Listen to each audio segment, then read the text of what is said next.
环球大战线深入世界最前线，全球各地的观众朋友，大家好，我是叶思密。今天节目一开始，我们赶快先欢迎我们的来宾到场，前资深外交官谢文吉大使。思明好，各位朋友大家好。时事评论员王尚志，尚志哥。思明好，观众朋友大家好。资深媒体人彭华干，干哥。思明好，大家好。好，观众朋友，今天节目一开始提醒大家，先帮我们的节目按赞，并且呢，在留言区这边特别按下热推2个字。如果没有看到热推，记得在上面留言热推2个字，也可以呢在留言板上面，如果想要跟我们互动的话，写下思敏我人在哪一个城市，那我会特别针对观众朋友的留言来一一做回复。欢迎大家来跟我们做更多的互动。今天节目一开始，赶快来关心到的是伊朗这一次出手再扣了2艘的商船之外，并且秀出了他的这个底牌要来反击川普，有哪一些细节底牌？等一下一起会来看。另外呢，包括了一共是有9000家的军工是全面的加入在伊朗的军工产业当中。再来看到是在不管是其他的国家，美国原本的好朋友，不管是阿曼、德国，在这个时候反水了，也就是造反了，美军基地还酿下了大火。C30被砍等等的议题，等一下就这些话题，我们会一起来做一次比较深入的解析。今天3个火线话题，我们等一下同时请来宾来帮我们特别做解答。首先呢，我们等一下会来一一的盘点一下伊朗国防部秀出的最新的他们的军事底气，公开说已经建立了超过1000种的武器哦，这当中包含了有飞弹、无人机跟防空体系，并且说一共是有9000家的军工企业一起来做支持，这样子的一个战时军工体系是否代表伊朗可以打一个非常长期的消耗战呢？真的有这样的实力吗？第二件事情，今天也会来关心到的是，伊朗在4天之内2度的扣押了2艘的商船，直接锁住荷姆兹海峡，这个是封锁型战争试探阶段吗？第三件事情，我们现在看到了，包括俄罗斯已经包括普丁在内都力挺伊朗到底。那么欧洲针对于美国的态度，则是开始出现松动，尤其是现在反战示威跟他们自己的基地都遭到袭击哦，让欧洲国家反战的一个势力现在不断的上升。会不会影响到美国在世界的全球影响力？今天就这些议题，我们会一起来做关心。我们先来关心到是在伊朗革命卫队4天之内第2度了，在荷姆兹海峡又正式的出了重手。这一次呢，他做的事情就是强登2艘的地中海航运大型货轮，其中1艘我们可以看到驾驶舱被攻击中，而且是受损的。伊朗在时候又再次的喊话，重申对荷姆兹海峡的控制权，警告美国说不要采取进一步的军事行动，不然会面临来自于伊朗的强烈报复。伊朗真的有这样子的底气吗？我们看到呢，这个伊朗他直接公开喊话了，是伊朗的议长，他说：“我们的手上有非常多的牌可以打。”那这些牌呢，是会影响到供需全球市场的供需的重要底牌，所以这些底气，我们也带观众朋友一一来检视，是不是都是存在在伊朗的手中的。好，现在来看到已经部分发牌的，当然就是荷姆兹海峡已经进行了严格的管制，而曼德海峡是未来在这个伊朗手中的另外一张王牌，跟石油也是他还没有发出的王牌哦。那么包括了现在已经有在库存的部分是已经寄出的招数，需求也遭到了破坏，包括了许多的基础设施也遭到破坏。伊朗国防部更是说呢，已经生产了超过1000种的武器了，包含飞弹、无人机、防空体系，而且这些供应链是由扎扎实实的企业来做支撑的，一共达到了9000家的企业。反观美军，我们这几天聊得非常多，弹库见底之外，补给线拉长，还有全球对于美国的态度开始出现了松动等等，都让战线拉长，也恐怕影响到在川普国内自己的一个士气哦，会全面的做反扑。所以今天节目一开始，我们要特别来请教干哥怎么看伊朗秀出的他刚刚说的这个战略底牌到底有多强，足够跟美国打一场长期的消耗战吗？那美国打得起吗？干哥怎么看？事实上，伊朗它本身还有70%的库存还留着，也就是说，不管它的就是有生力量，包括导弹、无人机以及各式各样的弹药，老实讲，它还存留着70%的有生实力。那所以说，他说这个现在国防部他说出了他们的底气，说我们公开建立超过1000种武器。我说句实在话，这1000种我们用指头算是算不完的手枪、步枪、机关枪，然后这个炸弹、飞弹、手榴弹，这样子算下去的话，不知道有多少种。但是我可以坦白说，因为其实伊朗的国防工业跟其他阿拉伯国家不太一样，他们本来就有自己的体系，然后他的实力会比沙烏地阿拉伯更要坚强。为什么？因为沙烏地阿拉伯他们是没有人来做这些，就是说在军工厂里面，这个一样要推溯到他们的民族性因为沙烏地阿拉伯身为穆斯林世界的最大国家，但是他们的这个就是说国民是不做工的，他们都请外劳来做，所以说他们的军工业是不发达的。但伊朗不一样，伊朗本身它就是在巴勒维国王时代，他就非常重视这一块，所以伊朗国防部他们讲这句话的时候是可信的。我们有9000家跟军工有关的关系企业，长期在支持着军方，也就是革命卫队，在支援着前线的补给。所以说这些大到什么？大到飞弹的轴承，小到士兵要用的这个止血包、补给包，像这些，老实讲一句，伊朗的国防体系工业它是一体成型，而且很久了，超过25年之久。在这个国王巴勒维被推翻之后，跟美国的关系一夜消亡之后，伊朗就建立自主了。不过，伊朗比较有一个大的罩门，就是说它的空军跟海军都一直没有更新。的原因是因为这个当初都跟美国购买武器，但是它的空军已经20年没有更新武器了，所以我现在手上特别拿了一架 F5，就是最近在科威特建奇功的 F5战斗机。这架飞机刚刚从中华民国空军退役那所以大家看到这架飞机可能有一点眼熟对，这是伊朗，这一架飞机就是伊朗的涂装，我特别带了伊朗的涂装来。这架飞机竟然跑了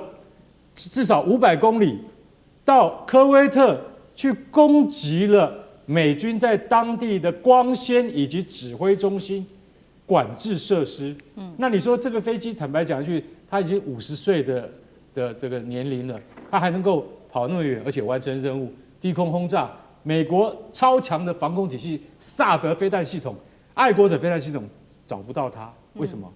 因为它又小，飞得又低。所以说，像这样的武器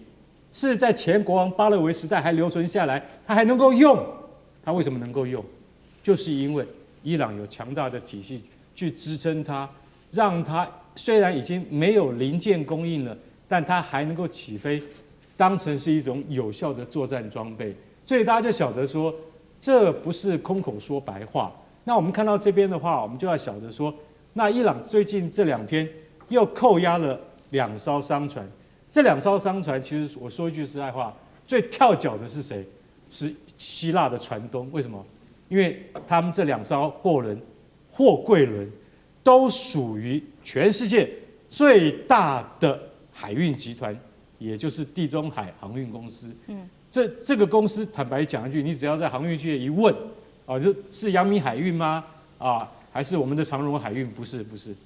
是就是地中海航运公司。在希腊它是非常有名，因为这个公司它的这个历史已经超过100年了，所以他们的这个旗下的货轮跟货柜轮都是世界知名的。这一次被伊朗的革命卫队用快艇快速扣押。我讲一句实在话，如果再被扣押2艘的话，就会造成国际事件以及经济打击，对世界的这个供应链的打击非常严重。因为每一艘船都超过12万吨，不是那种普通的货轮，不是普通的商船，他们旗下的货船跟货柜轮，甚至油轮以巨大而著称。那伊朗革命卫队也不管国际时间就上了。而且他用的是最低成本的，只要连鱼雷艇都算不上，就是快艇。革命卫队的特种部队就上去一扣，就当场在海峡外面把它扣住了，只容其他船可以过的很小的范围。像这样子的行为，如果再被扣2艘的话，那美军你怎么办？美军你在世界上的龙头地位就不保了，因为伊朗这么容易就可以把这种最大的航运公司的船给扣下，那将来美军的威信要放在什么地方。所以我觉得这个谈判应该要加速进行，否则的话，伊朗用这么低的成本就可以达到他的政治目的，这真的是太划算了。好，在正式的展开所谓的第3轮的谈判之前，我们看到伊朗的攻势非常的多，除了刚刚特别提到的在经济上面、商船上面的封锁之外，还有秀出的各种的军事实力跟他的军事底气。他说1000种的武器都还没有寄出来。那我们也持续在看他的另外一个招数，还有就是在外交上面的这个穿梭。现在呢，最新表态就是俄罗斯了，普丁已经出来说他绝对会力挺伊朗到底。那除了普丁之外，包括了阿曼，他也说了，他表态要出来调停，维持稳定。再来就是德国了，德国这一次呢，话说得非常重，这位是总理梅尔茨，直接对美国开炮。说得非常难听，他说美国没有任何的退场策略，被伊朗羞辱到现在还不自知哦，这是来自于梅尔茨的最新说法。我们看到欧洲国家，包括了英国内部也开始出现了非常多的反战的声浪。英国主要的原因就是它的美军基地爆发了这一场火灾哦，所以我们可以看到整体的反战示威升级，甚至有反战人士拿着斧头去砍美军 C-130运输机，包括除了在英国之外，中东许多地区也出现了反美的各种声浪。一边我们看到伊朗的手段扣船，另外一边在外交上面分化西方的势力，这一招操作大师怎么看？其实这一次你要看这个伊朗这个国家在这面临这个美国跟以色列联手攻击的时候，你发觉不但它在军事上，它在外交上尤其在外交上凸显出它的高度专业性。跟他的这种外交的能力，现在归纳来看，他的外交这场战争以后发生以后很清楚了。第一个争取俄国跟中国大陆的支持，那你可以在这个中国大陆跟俄罗斯基本上都不赞成这场战争，虽然他们不会加入，那么在联合国的各种表决的时候中俄基本上都是支持这个都是站在这个伊朗这一边的那中国大陆更是怎么派出这个中东特使那么到处穿梭，穿针引线。当然很多事情外交不浮上台面的，所以你看他很成功的争取到中俄2个大国对这场伊朗的支持。那第二个就变成他试图去中立了2个也非常重要的力量。第一个，他中立了海湾，他把海湾国家把它中立化。让海湾国家很清楚来讲，其实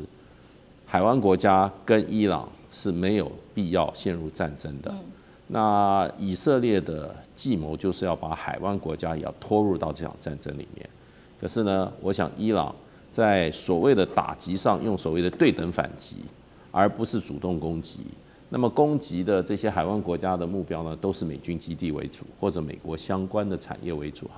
这一点，他就向海湾国家表明了，不是与海湾国家为敌，希望他们保持中立。那这个目的也达成了。另外一个，他们也争取欧洲的中立，所以欧洲跟这个海湾国家的中立，也是他外交上一个重点。第3个就是他也用这种封锁荷姆斯海峡控制油源的方式他也很成功的警告了印度、东协跟日本、韩国这一些过去很多都是跟着美国的这个政策走的这些国家，所以他整个做下来，让美国感觉到外交上相对的就非常的孤立。那而且越进入到后期他的这些外交的作为那手段更为灵活。那这是大的战略。另外，你可以看在这个整个的谈判桌上，伊朗的谈判人员表现出高度的专业性，那么提出的各种解决问题的方案那都很专业。比如说，他们相对提出来要美国做的这些让步，比如说第一个赔款，第二个要怎么在中东地区要撤出美军，对，第3个保证以后不会再继续攻击伊朗，然后呢都很具体，因为他要提出具体的要求，才跟美国提出的具体要求才能够怎么样来互相的怎么样消除嘛。你提5项。人家提5项，最后一定是你消1项，我也消1项，你消1项，我消。最后现在集中在什么呢？现在集中在就变成就是说核子武器啦，核子武器怎么做其他还有没有在提呢？还有荷姆斯海峡要不要开放的问题，现在最后只有2个了。你如果你自己不提出你的主动的要求的话，你就没有办法跟对方做消除法。谈判就是在消除法。那现在说实话，荷尔姆兹海峡，那伊朗的最高领导人出来说，荷尔姆兹海峡的目前的这个现况不容改变。那再跟美国逼什么？因为美国说你一定要把你的核武把它消除，